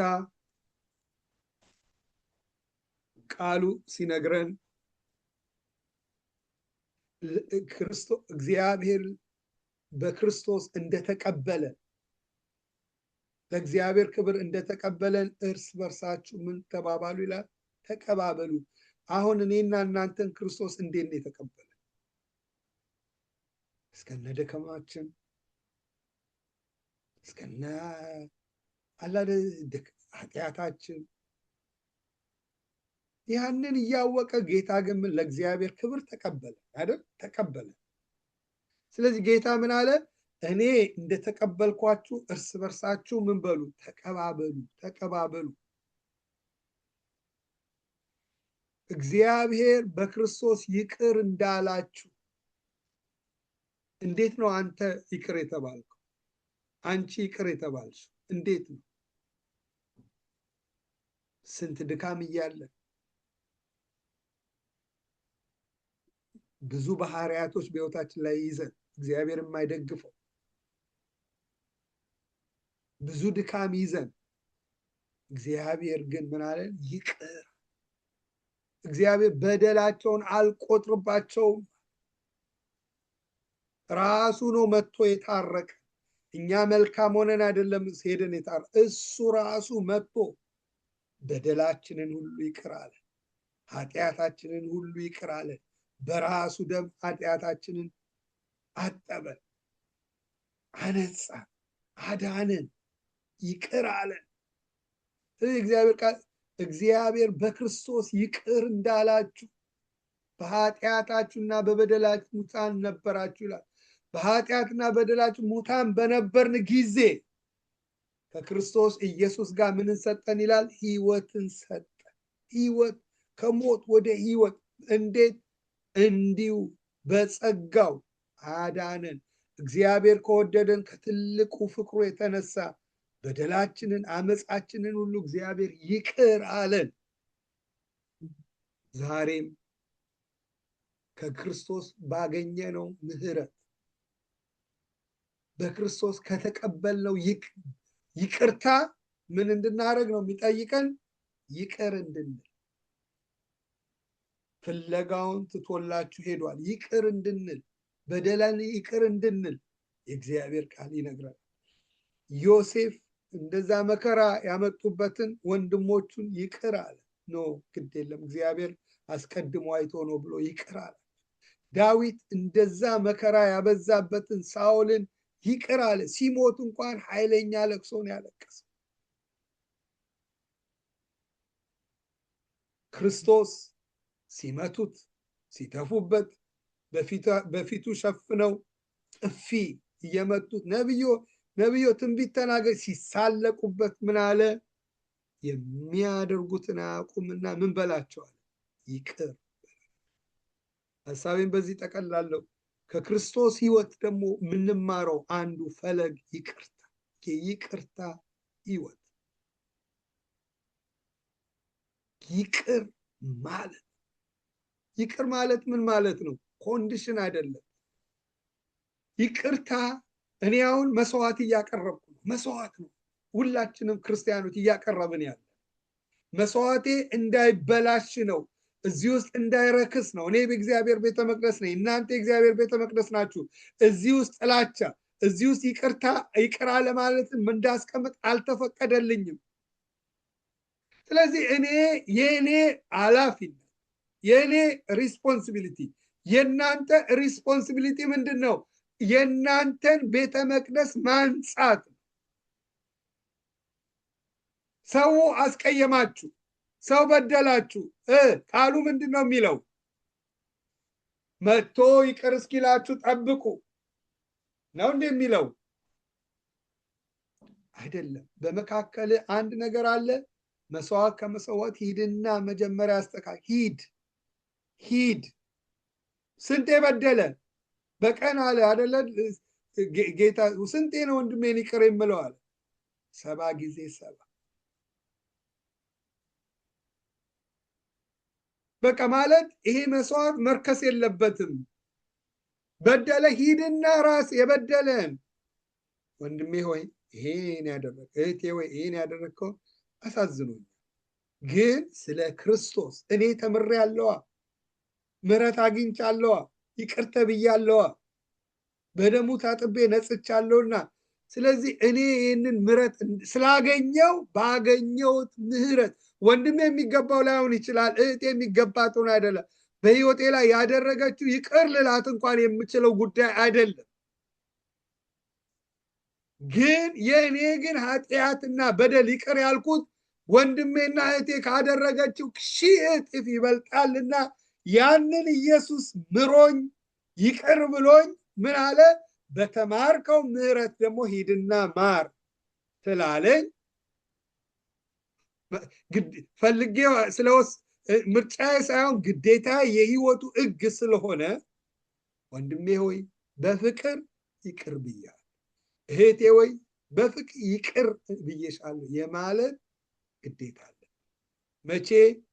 ኢየሱስ የሄደበትን መንገድ መከተል ስንፈልግ። እንደዛ መከራ ያመጡበትን የሚያደርጉትን አያውቁምና ይቅር። ዋ ህይወት አንክሶ አይደለም የያዛቸው፣ በቃ አይደለም አያውቁ። እኔ የህይወት ራስ እንደሆንኩ ቢያውቁ፣ እኔ ለነሱ ለመሞት የመጣው እንደሆንኩ ቢያውቁ፣ እኔ የዘላለም ህይወት የምሰጣቸው መሆኑን ቢያውቁ እንደዚህ እኮ አያረጉኝም።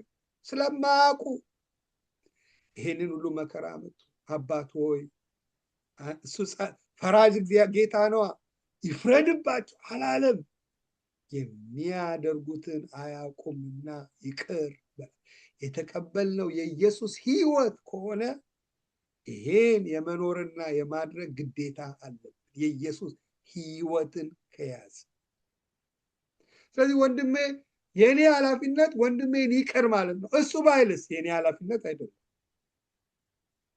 እኔ ለእግዚአብሔር መንፈሳዊ ቤት ለመሆን እየተሰራው ነው። መንፈሳዊ መስዋዕትን እያቀረብኩ ነው ያለው።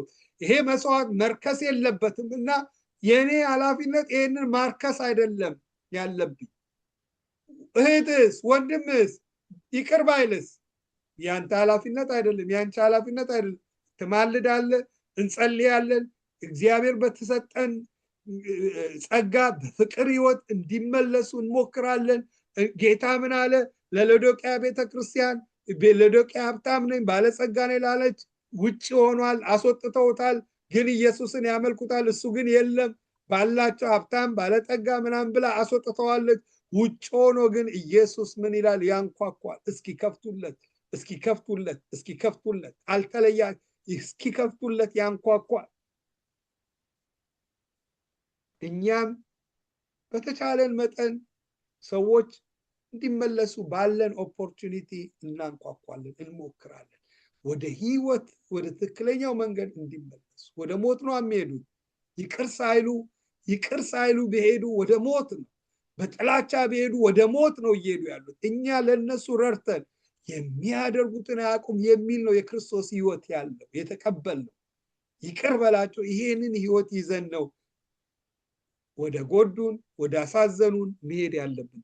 ስለዚህ ይቅርታ የኛን ሳይድ ነው የምናደርገው። ያ ሰው ከልቡ ላይሆን ይችላል። የኔ ሪስፖንሲቢሊቲ አይደለም።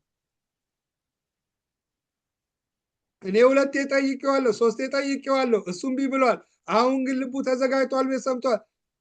እስኪ ያ ነገር ሪዞልቭ እስኪሆን ድረስ እግዚአብሔር እንዲሄድ ይፈልጋል ባለኝ ኦፖርቹኒቲ። ለምን? ይሄ ቤተ መቅደስ እንዳይረክስ። ስለዚህ ወገኖች ሆይ የኢየሱስን ህይወት ስናየው፣ የእሱን ፈለግ ስንከተል የኢየሱስ ህይወት የይቅርታ ህይወት፣ ይቅርታን የተሞላ ህይወት። ይቅርታ ምርጫ ሳይሆን እዚህ ህይወት ውስጥ እንኑር ካልን ግዴታ፣ የዚህ ህይወት ውስጥ ወራሽ እንሆን ካልን ግዴታ። አይ ከዚህ ህይወት ልውጣና እንደፈለግኩ ልኑር ካል እችላለሁ። ሰዎችን ይቅር ለማለት እችላለሁ። በደላቸውን መቁጠር እችላለሁ። የነሱን ክፉ ነገር እያሰብኩ መኖር መብቴ ነው። ግን ምን ሆናለሁ? ከዚህ የህይወት ህግ ውስጥ እወጣለሁ። ስለዚህ ጌታ ካስታወሳችሁ ያ ብዙ የተማረው ሰው ሲወጣ 100 ያበደረውን ሰው አገኘና 100 ሽልንጌን እስክትከፍል ድረስ በእስር ቤት ቆይ አለው። ያ ብዙ የማረው ጌታ ሰማውና ይሄንን አመፀኛውን ሰው ማመጣውና አሰረው። እስክትከፍለኝ ድረስ ምን በእስራት ትቆያለህ አለው። በእስራት ይቅር አለ ማለት እስራት ውስጥ ነው። እስራት ነፍሳችን በእስር ቤት ውስጥ ሆናለች። አሁን በስጋ ደዌ ለምሳሌ ካንሰር በህይወቱ ላይ የሚፈልግ ሰው አለ? ማንም የለም። ለምን? የካንሰርን መጥፎነት እንረዳለን። ይቅር አለ ማለት ለመንፈሳዊ ህይወት ልክ እንደ ካንሰር ነው። እንደ ካንሰር የሰውን ህይወት ይበላል፣ ይጎዳል፣ መጨረሻ ላይ ደግሞ ይገላል። ከእግዚአብሔር ህይወት ጎዳና ህይወት ያወጣል። ስለዚህ ዛሬ ሐሳቤን ስጠቀልል ወገኖች ሆይ ልባችንን እንየው። የጎዱን አሉ፣ ያሳዘኑን አሉ፣ ያታለሉን አሉ፣ ይዋሹን አሉ፣ የሸጡን አሉ፣ በእኛ በምንፈልጋቸው ታይም አሳልፎ የሰጡን አሉ፣ የኛ የሆነውን የወሰዱብን አሉ። በዚህ ምክንያት በውስጣችን ሐዘን፣ ጥላቻ፣ ይቅር ማለት አለማለትን ከተን ይሆን? ዛሬ የእግዚአብሔር ቃል ይመክረናል። የሃይማኖታችሁ ጀማሪ ፈጻሚ ኢየሱስን ተከተሉ፣ ፈለጉን ተከተሉ። ምርጫው እኛ ጋር ነው። ሩጫ ላይ ነን ያለነው። ቆመን አላደለ ሰዎች በወረዱ ልክ ወርደን መኖር ያለብን ህይወት ውስጥ አይደለም ያለነው። ሩጫ ላይ ነን ያለን። መስዋዕትን እያቀረብን ያለነው። የልጁ መልክ በህይወታችን ላይ እንዲታይ ይፈልጋል። የዘላለምን ርስት አዘጋጅቶ የማይጠፋን አክሊል አዘጋጅቶ የሚጠብቀን አምላክ እዚህ ህይወት ውስጥ ነው የገባ ነው። የምንወስናቸው ውሳኔዎች ግን ወደ ይሄንን መንገድ ወደ ትክክለኛው ህይወት ይመሩናል። ሁላችንም ጸልየን ጨርሳለን። በህይወታችን ላይ የተለያየ መከራዎች ሲመጡ ውስጣችን ይጎዳል፣ ያማል፣ ውስጣችን በልዩ ፔን ውስጥ ያልፋል። በተለይ ሰዎች ሲጠሩ፣ በጥላቻ መጥፎ ሲያደርጉብን፣ ግፍ ሲያደርጉብን፣ መከራ ሲያመጡብን፣ በተለይ እኛ ለእነሱ መልካም ሆነንላቸው እነሱ ለእኛ ክፉ ሲሆኑብን ውስጣችንን በታላቅ ፔን ይመታዋል። ያ የሚያመን ለምንድን ነው? ውስጣችንን ገና ተሰርተን ያለቅን ሰዎች ስላልሆነ፣ ገና የኢየሱስን መልክ ይዘን ለብሰን ስላልጨረስን ሂደት ስለሆነ፣ ይሄ ላመመን ፔን ብንታገሰው እንደ እግዚአብሔር ቃል ከመለስ ነው ግን እግዚአብሔር መንፈስ የእኛ ማንነትን ይገርዘውና የኢየሱስን ማንነት ውስጣችን ውስጥ ይተክላል። ፍቅራችን ያድጋል። የመንፈስ ፍሬ ማለት ፍሬ ነው። ፍቅር፣ ትዕግስት፣ ቸርነት፣ በጎነት፣ የዋነት፣ እምነት፣ ራስ መግዛት፣ እነዚህ እያደገ ይመጣል። ኢየሱስን ልበሱት እንደተባለ የኢየሱስ ህይወት በህይወታችን እየተገለጠ የእኛ ማንነት እየሞተ፣ ስለዚህ በህይወታችን ላይ ጥሩ ያደረጉልን ሰዎች፣ የሚወዱን ሰዎች ጥሩ ናቸው፣ ያበረታቱናል። እግዚአብሔር ወደ ጠራን ነገር እንድንሄድ በጣም ይደግፉናል። እግዚአብሔር ይባርካቸው። ሌላ ደግሞ በህይወታችን ላይ እግዚአብሔር በህይወታችን ላይ ያሰበው እንዲሆን የሚረዱን ማናቸው?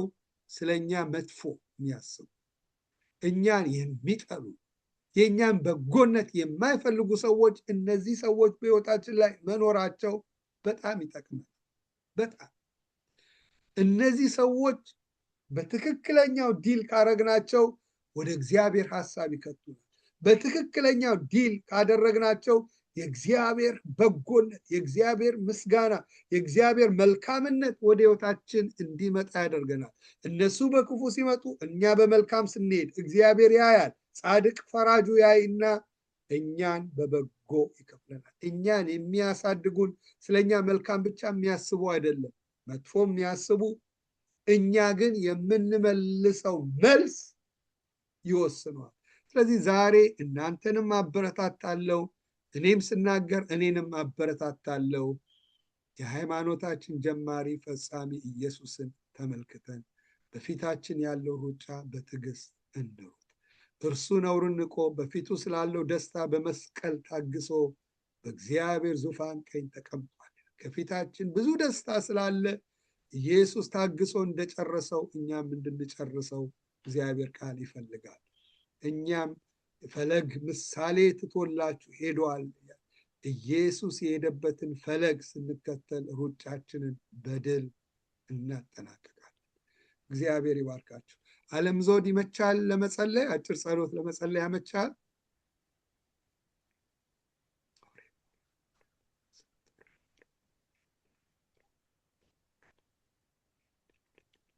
እሺ፣ አላመቸውም። አጭር ጸሎት ጸልይና ጨርሳለን። እግዚአብሔር ሆይ አመሰግናለሁ። ስምን ሁሉ ከፍ አደርጋለሁ። እንዳንተ አይነት መልካም አምላክ የለም። አሁንም ዴይ ቱ ዴይ በምንኖርበት የህይወት ጎዳና ላይ እግዚአብሔር ሆይ መክረህናል፣ ተናግረህናል። እዚህ ቤት ያዘነ አቅም ያጣ እነሆ ሰው እባክህ ጸጋ ናብዛል። ወደዚህ ወደ ጸጋ ዙፋኑ በእምነት ቀረቡ እንደተባለ በውስጣችን ያለውን ፔን እነሆ እግዚአብሔር ይቅር የሚያስብል ጸጋ፣ የሚተው ጸጋ፣ መልቀቅ እግዚአብሔር ያልከበርክበት ቂም፣ ጥላቻ ቢሆን ይቅር አለማት የሚያስለቅቅ የእግዚአብሔር ጸጋ በእያንዳንዳችን ላይ እንዲለቀቅ ጸልያለሁ። እነሆ ፔናችንን ሳይሆን ማሰብ ያለብን ኢየሱስን አስበን መመላለስ የምንችልበት ጸጋ፣ የኢየሱስን ፈለግ መከተል የምንችልበት ጸጋ ለወንድሞቼ ለእህቶቼ እንዲለቀቅ በጌታ በኢየሱስ ስም ጸልያለሁ። መስዋዕታችን እንዳይረክስ አብርሃም መስዋዕቱን እርግብ ሲመጣ እንዳባረረው ሁሉ ዛሬም መስዋዕታችንን ከሚያረክስ ነገር አባረን ትክክለኛ የሆነ መስዋዕትን ማቅረብ እንድንችል በዚህ ጸጋ እንድትሞላን ጸልያለሁ። ስለነበረን ጊዜ ሁሉ ተመስገን። ስለ ሁሉ ክብር ላንተ ይሁን። በጌታ ኢየሱስ ስም ብለህ ስማን። አሜን አሜን። ጌታ ኢየሱስ ይባርካችሁ። ተባረኩ። ተባረኩ። አንተንም አሜን። ተባረኩ። ወንድማችን ኤርሚ ጌታ ጸጋውን ያብዛል። ተባረክ። ተባረኩ ወገኖች። ሰላም ደሩ ወገኖች። ተባረኩ። አሜን። ተባረኩ። አሜን። በሰላም ደሩ። አሜን። ሰኒ ወንድም ኤርሚ ጌታ ይባርክ። አሜን አሜን። ተባረክ። ያንቺ አሜን። ወንድም ኤርሚ ተባረክ። ወንድማችን ኤርሚ ወንድምሽ ጥላ ተባረክ። አሜን አሜን። ደህና ደሩ። ተባረኩ። ጸጋ ተናደረ ኤርሚ አሜን። መልካም ሌሊት።